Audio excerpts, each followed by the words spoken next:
It's been almost 10 years since the game has released, and despite all the great content they've brought to GTA Online, there will be times where the game can feel boring. And that's why in today's video, I'm going to go over 10 fun ways to make money in GTA Online. Now these are in no particular order, and there are tons of fun ways to make money in the game. So if there's anything not on this list that you think I should add, make sure to drop that in the comments down below. Coming in at number 10 is vehicle cargo, and this is one of the oldest businesses in the game, and it used to be the best solo money grind.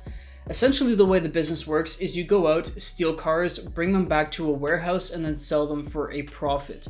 And that's just the bare bones way to look at it. But I personally find this business to be a lot of fun because there's a few different benefits outside of just making money that you could get from it. First off, the fact that you're stealing and selling cars means that you get to try out new cars in the game that maybe you wouldn't have given any attention to in the past or would have even driven in the past. I personally have had a handful of cars that I found a lot of fun to drive while doing the business and then decided to later purchase them myself on their own. Another great aspect of the business is the fact that you actually get to try out different modifications for some of these cars and see how they look in, let's say, chrome painting or in other metallic paints, and see which ones fit certain cars the best. And this is a free way to do it just by going to a sell mission, starting it up, and getting to the customization screen. Now, of course, you won't be able to do all of the modifications that are actually available for each car, but you will get some of the key ones, such as respraying the paint. But overall, I've had a ton of fun doing this business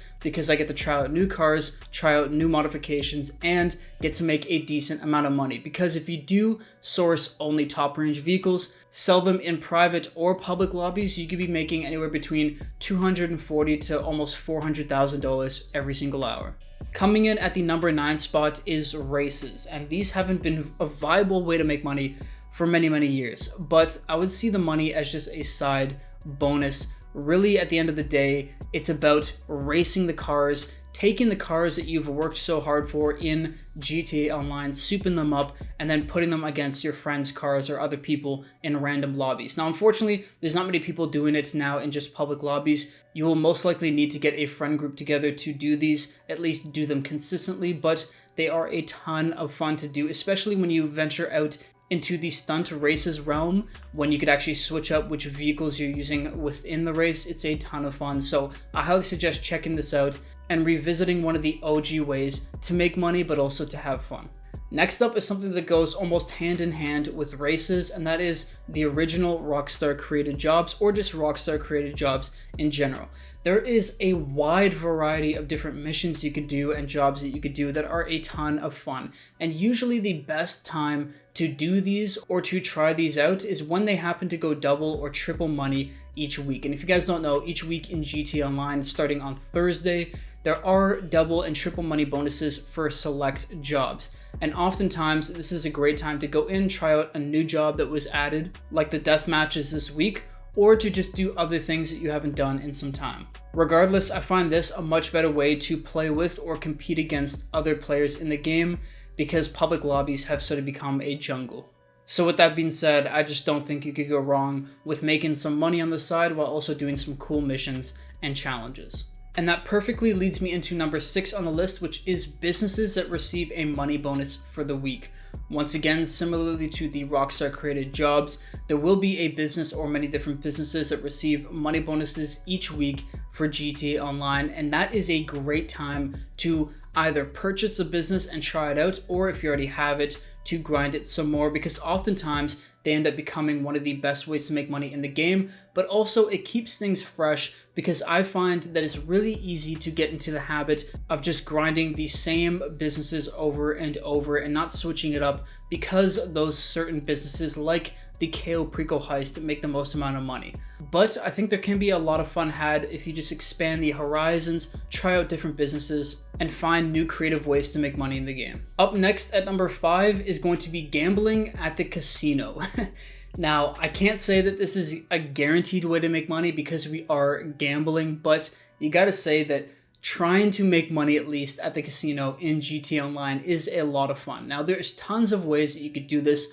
First, the one guaranteed way to get something beneficial is of course to spin the lucky wheel, which is something you could do each day in the game. But aside from that, you could play slots and see if you could hit it big with a jackpot and win. You could bet on horses and maybe see if one of the horses with the crazy odds ends up pulling through for you.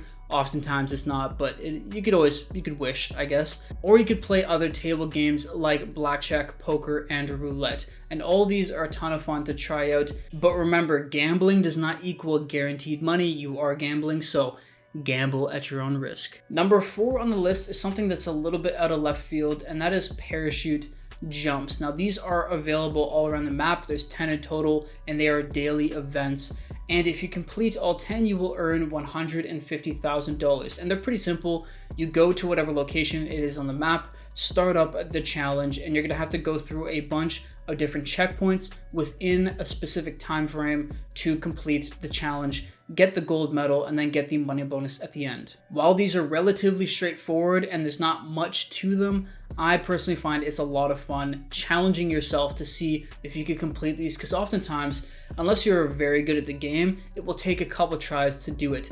And on top of that, they're usually spread out all over the map, so they're going to take you to certain locations of the map that maybe you haven't visited before, or you just don't spend a lot of time in.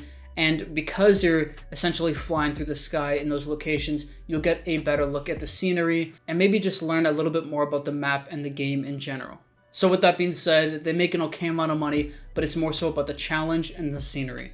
Following that idea of adventuring around the map, the other great way to make money that's relatively fun and interesting to do is to do different collectible events or the treasure hunts, with of course the main treasure hunts being stuff like the Los Santos Slasher. There's also the Stone Hatchet event and many more. And these are just cool treasure hunts that you get to do, and there's tons in total. If you just Google collectible events for GTA Online, there's a bunch of different ones that they've released over the years, and they're all pretty interesting to do, with some of them having to complete or collect up to 50 different items. So overall, they're a fun and quirky way to make money in the game, as they all give out money bonuses. But once again, they also take you all over the map, so you get to discover and explore the game a little bit more. Number 3 on the list goes to auto shop contracts, and there's 3 in total, and they're all essentially mini heists with 2 setups and 1 finale.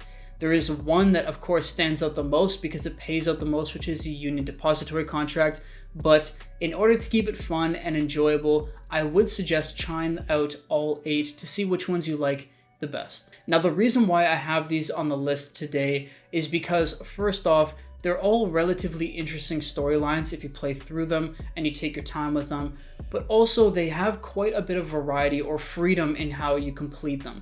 For example, with the Union Depository contract, once you get the gold from the Union Depository, you can essentially figure out how to get out of there in whichever way you choose. Of course, with the eventual goal to reach a buyer in a specified area of the map. But you could get out of the Union Depository from multiple different exits. You could take many different getaway cars and just make it a more creative and fun experience for yourself and for others if you decide to play with your friends or other people. But like I said, the main reason why I think these are a lot of fun to do while also making good money is because you have that freedom to complete things the way you want. Unlike something like the Dr. Dre contract, where you have to do X, Y, and Z in order to complete each mission. Now, in total, these can end up making you a few $100,000 or more per hour, so if you really want to grind them out, you can. But if you just want to take your time and enjoy it, I would definitely encourage you to do so. Up next in the number 2 spot is Payphone Hits. Now, once again, these are a great way to make money in the game, but more importantly, they're actually quite interesting to do if you do them enough. Now, the way the Payphone Hits work is you get one or multiple targets that you'll have to assassinate, but each time you do it, and this is where the interesting part comes in, you will have to complete a certain challenge. And only if you complete that challenge plus the assassination can you earn the maximum amount of money, which is $85,000 for each Payphone Hit.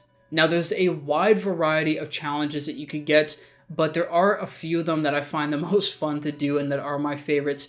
For example, there's one where you have to shoot at a driver or kill the driver of a bulldozer at a construction site, and that bulldozer will then run over the target that you want to assassinate, making it look like a quote-unquote accident. There's another one where you have to take a taxi cab, drive into like a gas station pump, and blow up the vehicle.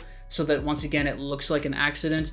And then the third one, which is one of the ones that I find the most enjoyable, is putting a bomb in one of the holes at the holes of the golf course and then setting off the charge from afar.